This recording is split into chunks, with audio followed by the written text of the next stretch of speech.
Test 1, 2. Testing. Check 1, 2. 1. All right. I'm really excited about this podcast. I'm Steven. And I'm Kevin. And in today's episode of the Steven and Kevin Show, we're going to talk about 10 signs that you may be losing a client.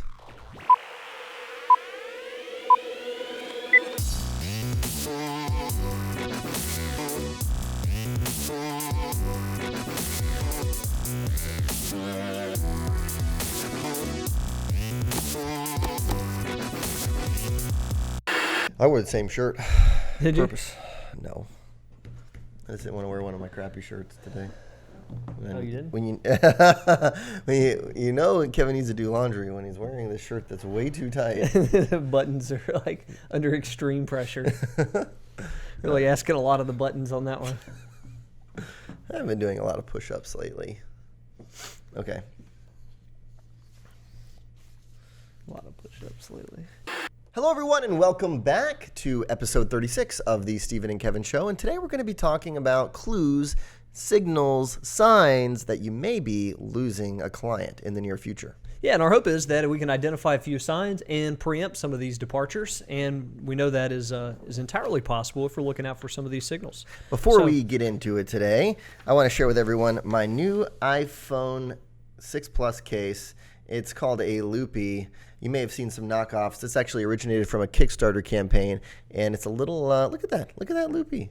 And I'll tell you, Steven makes fun of me about the Loopy, but I will say that, you know, your ability to reach on your phone and feel confident that you're not going to drop your phone, absolutely unreal. I don't make fun of you. I just don't see the use in it. I can't.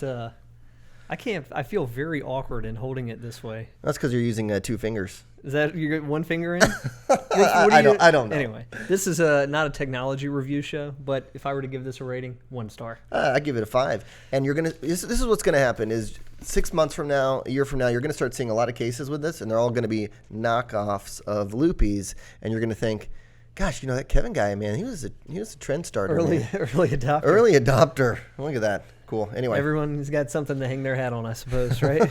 So, hey, in advance of today's call, we're talking about losing clients. I decided to do a little Google surfing and figure out, what other people are saying about this topic. Got one thing from the Harvard Business Review that's pretty good. Got one other article that I think is rather bad. I'm going to read both of them to you. Okay, cool. A couple of excerpts, right? I see the 2 extremes here. Yeah, so one Harvard Business Review says, how to handle losing a major client. This is one person's experience with it. I'll skim through all the stuff that may not be as useful here and get right to the bulleted list. Kind of like how we all read articles, right? I know. Skip to the bullets or the numbered list. So her advice was, when you lose a client, ask the client why and who they're doing business with now. Okay. Right? Pretty basic. Do an exit interview. Ask some questions. The second, third, and fourth bullets are more introspective. Ask yourself whether you understood their expectations, and if not, whether this was preventable. Right? Did you know going in why, what they expected from you? And third bullet, evaluate whether your firm could or should even try to meet their expectations. Okay. Right? So not every client's a good fit. Sometimes we can identify that coming in. And, let's say, for example, you lose a big client mainly because they wanted to be very involved in the minutia of individual stock picking. Yeah. Right? Yeah. Might not be a good fit for you. That's great. I like that article, and I really like the one on getting feedback and just asking them straight up. And maybe they'll be honest with you, maybe they won't. But I think the big thing here is if you start noticing a pattern, right? You notice you're losing a lot of clients. Yeah. So fourth bullet, ask yourself if this is part of a larger pattern or just an isolated incident. Well, you're trying to pass that off as your. Do you know why that idea was in my head? That idea was in my head because we shot this last week and the audio screwed up. That's why it was in my head. Really insightful, Kevin. Yeah, I was like, whoa, pattern. But yes. It's one of the questions that we ask often when an advisor loses a big client is, are you losing a lot of them? Is this a one-off and should we move on, or is this something that really is evident that your service sucks, or your performance has been bad? Yeah. Or that you're neglecting people, any one of the above. I like it. A lot of introspective stuff there in terms of potential, why you lost them and how to deal with it emotionally. Here's an article that I thought was kind of dumb, but I won't signal where it came from or who wrote it. The tips were largely mundane, like take a breath when you lose a client, find out why. If make amends if necessary. It's already too late for that. But finally, The worst piece of advice, ask for referrals. In situations where the client likes you, they'll often feel bad they have to end the consulting relationship. That makes them receptive to a referral request. You could say to them, I understand the budget cuts mean it's no longer feasible for us to work together, but I've really enjoyed working with you, and I wonder if you know any other fill in the blank like you who might benefit from my services. Can we draw a real world analogy to this? I mean, think about this. You're back in high school, college, and your girlfriend's breaking up with you, right? This is new material. Yeah, here. no, this is new material, and she's breaking up with you, and you say, all right, Susan, I get it, but listen, do you have any other friends, any girlfriends you could introduce me to? Like, how well is that going to go over, right? I mean, that's the kind of the same concept here. Really terrible advice. Yeah, I realize, Susan, I wasn't very attentive to you, but maybe you have some other friends who don't require as much attention. And I'm sure you feel bad for me right now because you're breaking up with me, so you're going to try and help me out, right? Bad advice. So, on to our advice, which you may call good or bad, but we got 10 signs that your clients may be jumping ship. There's a related article you can check out. We'll put that in the show notes as well. Yep. But here we go. Let's jump through the 10. Number 1, they question your performance or fees, and they can do this, very harshly. Hey, what's going on here with performance or fees? Yep. Or they can do it very innocently, just asking you questions that heretofore they might not have asked. Yes. And that's a big thing with this list here. We're looking at things that are different now than they once were. These are changes in behavior that signal a client might be leaving. So if your client's questioned your performance and fees since day one, then that's not really something different, right? As you pointed out last time, if they've got the spreadsheets that's been tracking your returns versus theirs, and they've done that since the beginning of time. That's just who they are, and that's but if they do it differently, and all of a sudden they're really scrutinizing what they're paying, then that's a signal. That's a good one. Number 2 is they check out your LinkedIn profile. Now, it could be a good thing. I mean, we're big proponents of using LinkedIn. We have a book on LinkedIn, but if they're looking at your profile, maybe they're thinking of referring you to someone, or maybe they're checking out your profile and they're thinking about letting you go, right? They're looking at, your experience. They're questioning something. I mean, there's a reason they're looking at your profile, and it could be a bad reason. Yeah, and one of the pieces of advice that we often give is when you see someone's looked at your profile, if they're a client, call into them. It's a great time to figure out, you're not going to call them on it and say, why were you looking at my profile? Is there something wrong, or do you have a referral to send? But it's a good time to check in. How are you doing? Hey, how are you doing? Hey, we need to grab a lunch sometime, something like that. Absolutely. Number 3, they only take pieces of your advice. And so, some clients are like that all the time, right? Yeah. Hopefully you don't have many like that, but some clients heretofore may have taken all of your advice. Kevin, I recommend you do this. Kevin says, great, let's do it.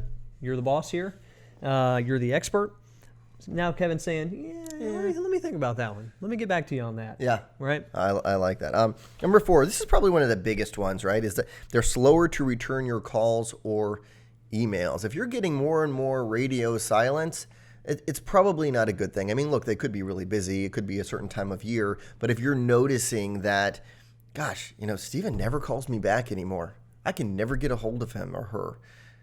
That's a problem, right? Mm-hmm. There's an advisor we were speaking with the other day, a younger advisor, and he's part of our Fast Track for Growth series, which is going on right now. He said that he was meeting with an older couple that he inherited from a senior advisor, and during the meeting, not thinking much about it, he kept referring to them as you guys. Hey, well, with you guys and your plan, you guys.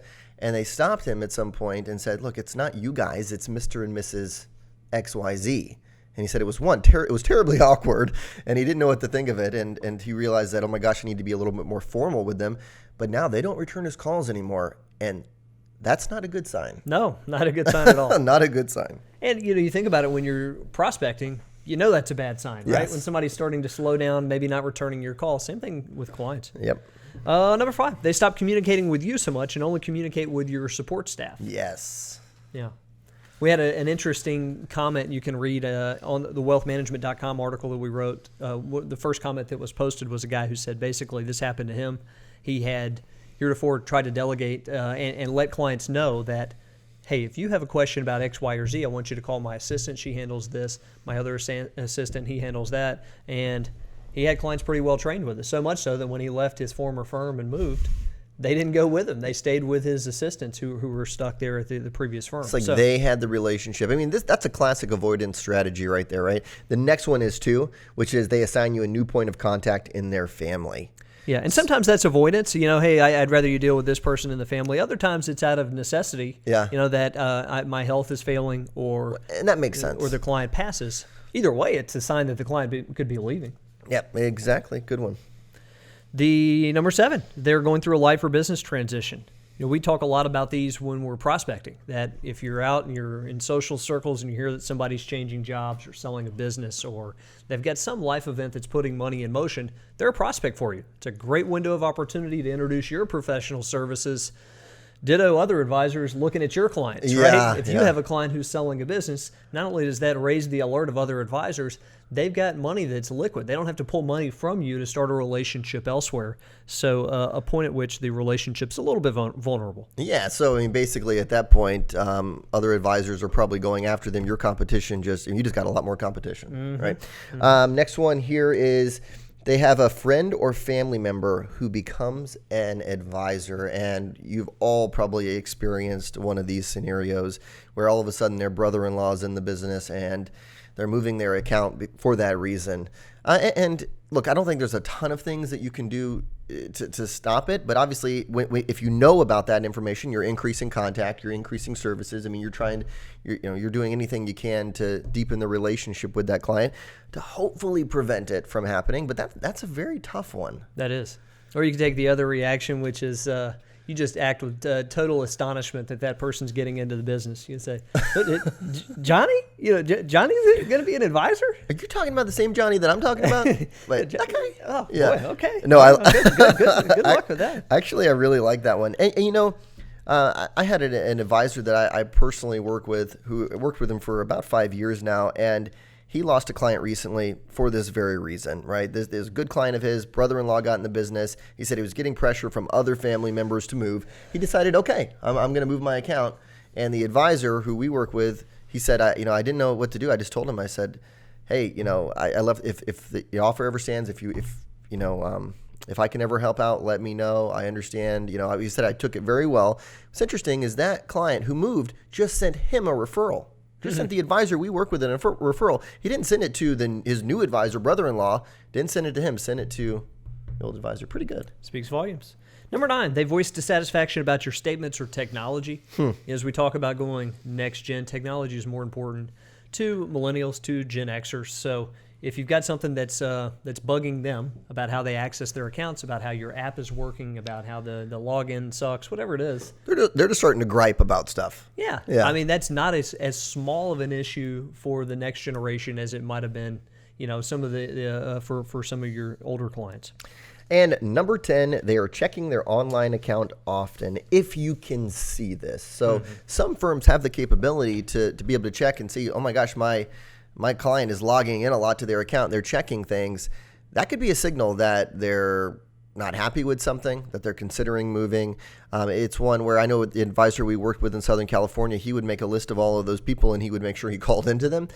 If it was a change in habit pattern, like you said earlier, Stephen, which is huge. I mean, if they always check their account, then okay, that's not really something new and shouldn't send off a red flag. But if all of a sudden they're logging in constantly and they never do that, you should be reaching out to them. Yeah, absolutely. And so all of these 10s are signs coming from the client, changes in behavior that might signal they're on the move. The main thing is reaching out, making contact, ramping up contact when you feel like there may be something putting them in jeopardy.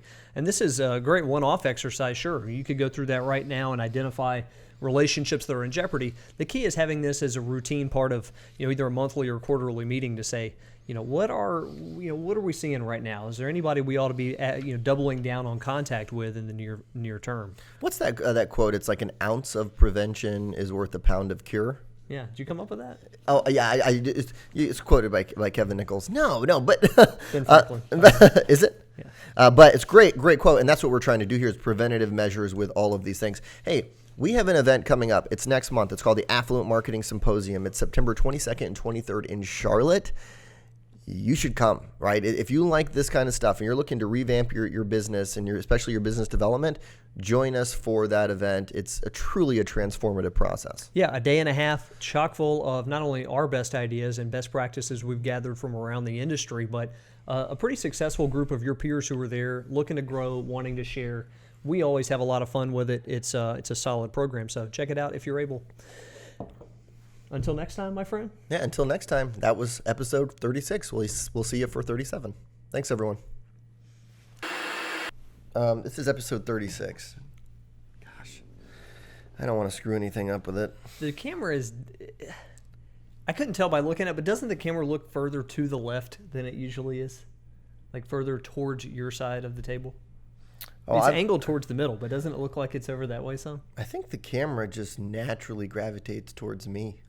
Is that, is that right? No, let's